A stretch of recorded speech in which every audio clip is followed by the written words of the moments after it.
Kembali di Rakyat Bersuara. Tadi saya masih sedikit kemudian ingin bertanya kepada Om Anjas. Tapi sebelum ke Om Anjas, ke Pak Nurdin dulu. Pak Nurdin tadi sebut-sebut, kalau 70-an, tahun 60-an itu luar biasa tadi.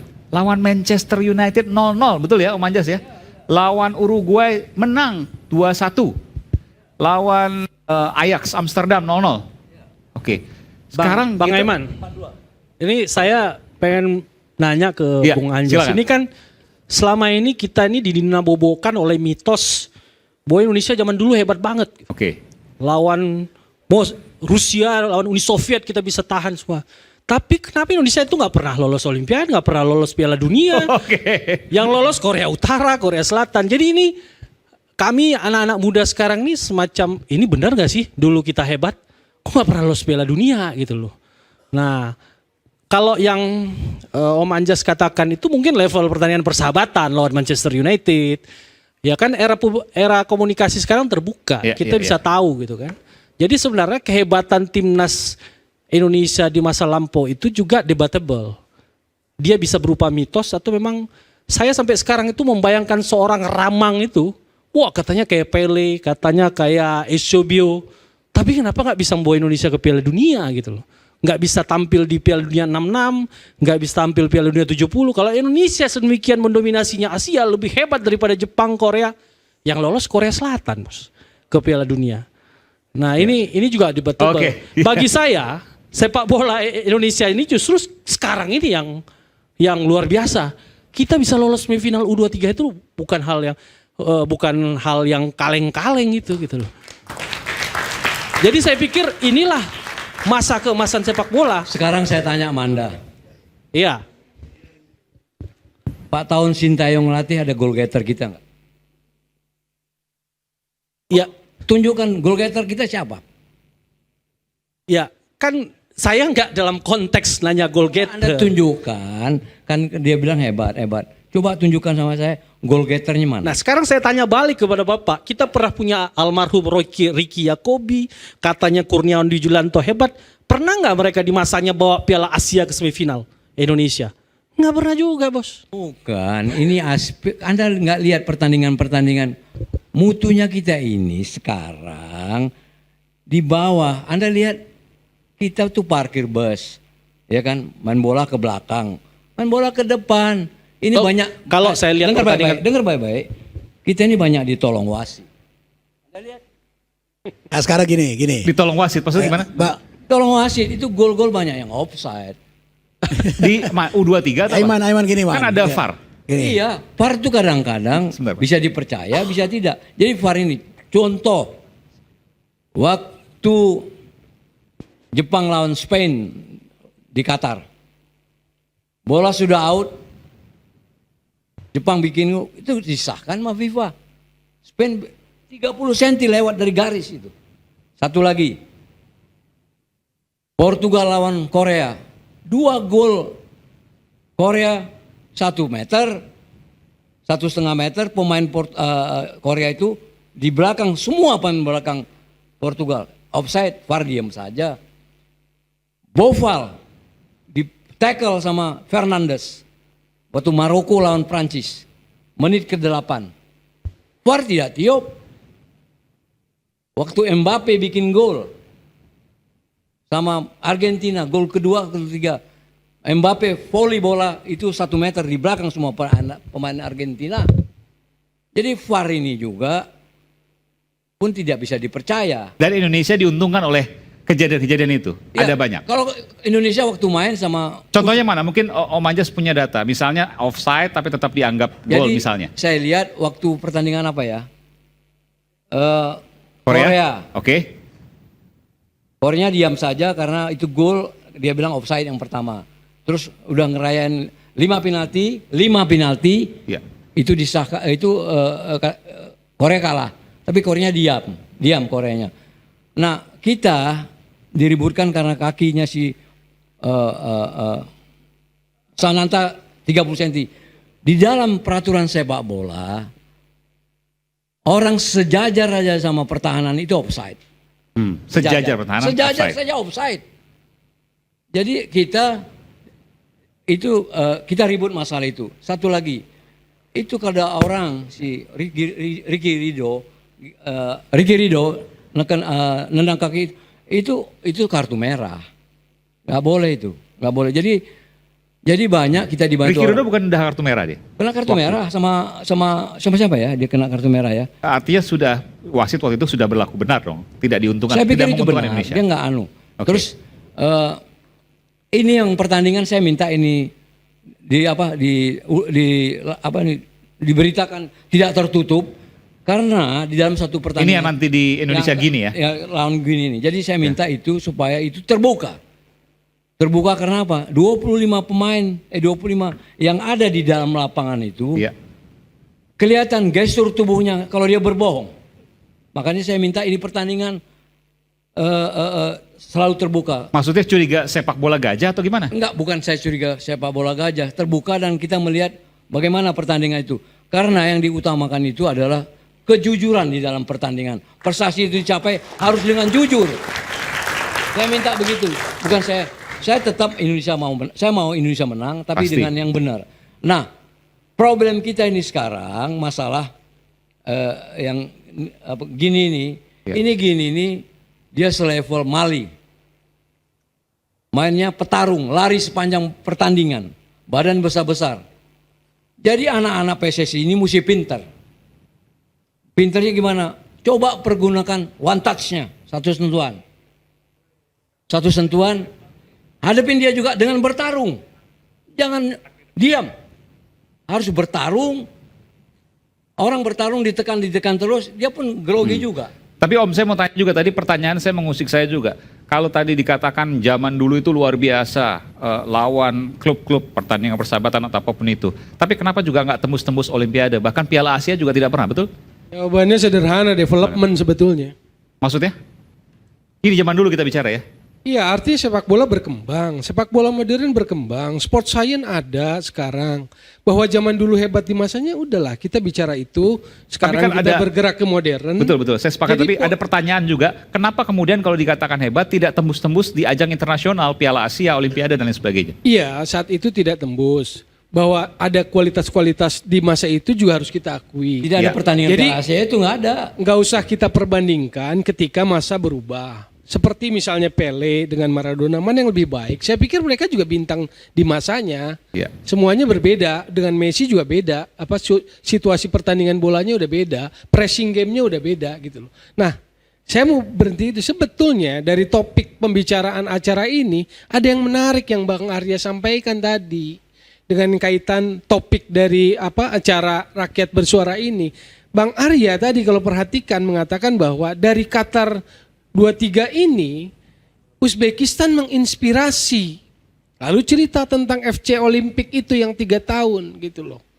Yang saya mau bilang sebetulnya adalah yang dilakukan oleh Uzbekistan yang dibilang menginspirasi harusnya jadi pembelajaran buat kita gitu loh. Apa artinya? Kalau kita ingin hasilnya jangan lupakan prosesnya. Kalau kita ingin petik buahnya jangan lupakan merawat pohonnya gitu loh. Nah itu dilakukan oleh Uzbekistan.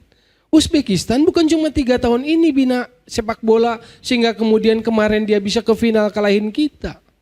Kita dieksploitasi sama Uzbekistan. Silent stress kita atau kelemahan kita itu kebongkar sama Uzbekistan gitu loh. Nah sekarang saya mau Tahunya dari mana tuh Uzbekistan? Kok bisa membaca kita, kelemahan kita? Sekarang saya gampang. Apa kelebihan tim kita? Counter attack. Gol kita banyak dari counter attack. Tapi di mana kelemahan kita? Counter attack juga. Dan itu berhasil dia bongkar. Nomor 10 kaptennya main di babak kedua. Nomor 19 strikernya main di babak kedua. Karena dia punya kedalaman dan dia simpan taruh. Jadi dia punya kartu-kartu saat main itu. Dia bombardir pertahanannya Iya, karena itu. karena adalah dalam kekuatan sepak kita. bola modern pergantian pemain itu adalah bagian dari taktikal. Ya. Bukan 11 aja yang main, tetapi dia punya pilihan, bisa jadi 14, bisa jadi 15. Itulah taktikal sepak bola modern. Anda mau mengatakan ini bahwa Uzbekistan butuh waktu Poin yang saya mau tanpa naturalisasi, sampaikan gitu ya? dari memperdalam apa yang Bang Arya bilang tadi adalah Uzbekistan merdeka tahun 91 pecahan Uni Soviet. 93 masuk FIFA dan AFC. 94 dia udah juara Asian Games. Dia punya dasar sepak bola yang kuat. Itu satu. Di U23 Asia 2018 dia juara final lawan Vietnam. 2020 dia nomor 4 semifinal. 2022 dia runner up kalah sama Arab. 2024 dia final lagi. Berarti dalam kurun waktu 2018 sampai 2024 dia konsisten membangun sepak bola. Salah satunya triggernya yang dibilang oleh Bang Arya tadi. Mereka ini dipersiapkan 3 tahun Olimpik yang untuk 2024. Tapi di luar itu, di luar yang 3 tahun, dia berproses. Jadi intinya, naturalisasi boleh nggak? Boleh dalam konteks akselerasi. Tapi hakikatnya tetap itu tadi, membangun dari bawah. Lewat kompetisinya. Kalau kita ingin petik buahnya, rawatlah pohonnya. Apa pohon sepak bola itu? Kompetisinya. Ini pekerjaan rumah buat siapa? Federasi. Karena dialah lembaga otoritas tertinggi untuk mengelola sepak bola Indonesia. Kalau saya mengingatkan itu, saya lebih mengingatkan federasi. Gitu loh. Jadi naturalisasi itu akselerasi. Tadi Bang Arya cerita kebutuhan timnas, betul. Yang saya mau ingatkan adalah yang diprioritaskan hasil itu yang senior. Maka wajar di situ naturalisasi. Tapi kewajarannya kita ukur dengan strategi sepak bola, pembangunan sepak bola kita. Berapa banyak naturalisasi gitu loh. Kenapa muncul pertanyaan berapa banyak? Karena nanti ada rasa yang terusik kita sebagai insan bola. Kalau Rizky Ridho kita main, lihat main, Hernando Ari, Witan Sulaiman berkontribusi, maka ada rasa kita punya saham sepak bola. Orang bola Indonesia tuh merasa gue punya saham pada sepak bola itu lewat Rizky Ridho yang besar di Persibaya. Lewat Witan misalnya gitu, lewat Hernando Ari yang besar di Persibaya, ada saham sepak bola, paham nggak? Tapi ketika lihat yang datang dari akselerasi, langsung di elit, langsung di puncak, itu mereka besar di sepak bola mereka gitu. Saham bola kita nggak ada, kalau mau bilang, paham nggak?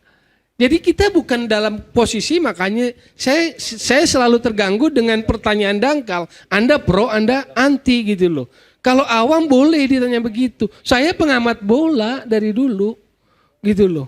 Jadi silakan aja, tapi strategi pembangunan sepak bolanya bagaimana? Kompetisinya gimana? Pembinaan usia mudanya gimana? Bukan berdiri sendiri, ada faktor-faktor yang menjadi pertimbangan. Iya. Saya ke Bung Arya silakan. Nanti ke Pak Nurdin. Silakan. Tambahan, kalau yang 17, U20 itu konsepnya, filosofinya Piala Dunia itu development. Maka kalau kita perhatikan, Jerman itu baru kemarin juara Piala Dunia U17.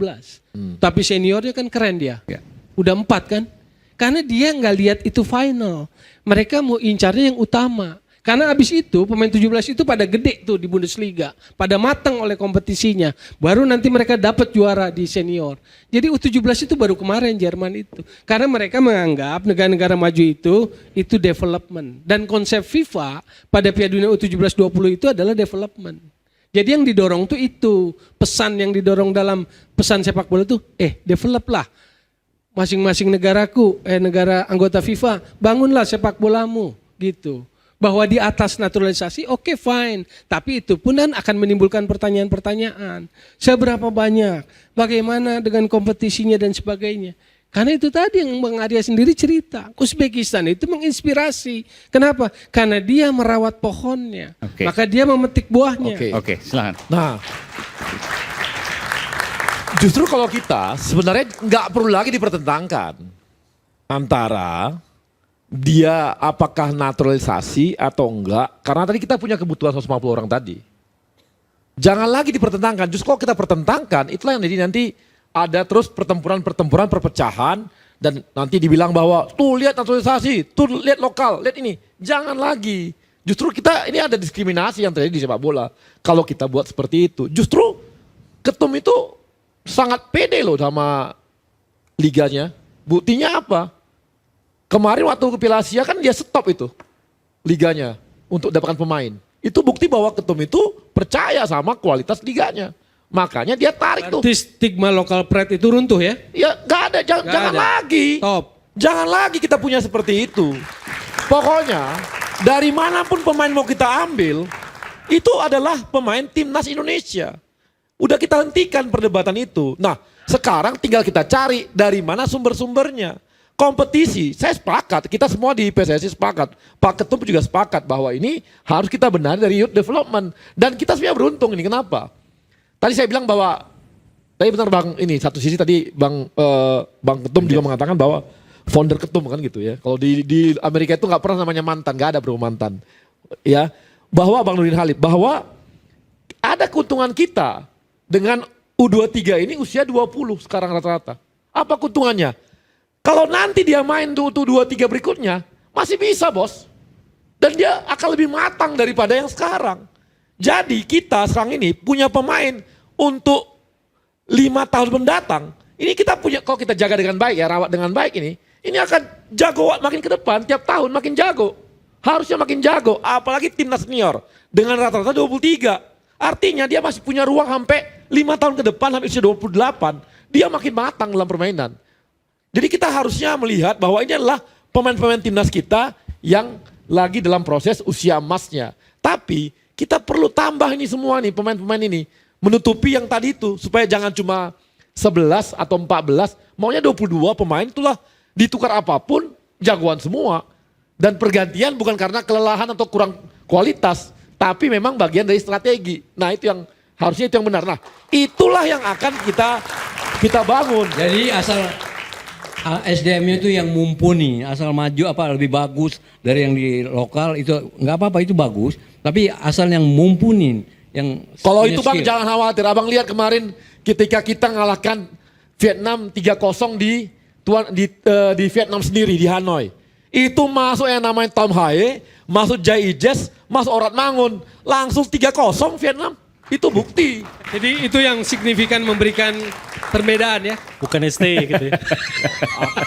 Itu kan tolonglah kalian ini kalau begitu suaranya. Jadi di garis bawahi naturalisasinya maksudnya. Jadi Pembedaan maksudnya tadi. jadi masuknya 3 pemain itu menjadi faktor penting menangan Loh, kita di Hanoi, bukan Tapi ST kalau -nya. tanpa taktik yang baik kan nggak bisa menang juga. Jadi kalau pertanyaan logika sepak bolanya dengan kualitas pemain itu terbuka kemungkinan juga dong pelatih manapun bisa bagus gitu Bang Arya. Gini Bang, saya kalau soal pelatih kami udah putuskan. Siap.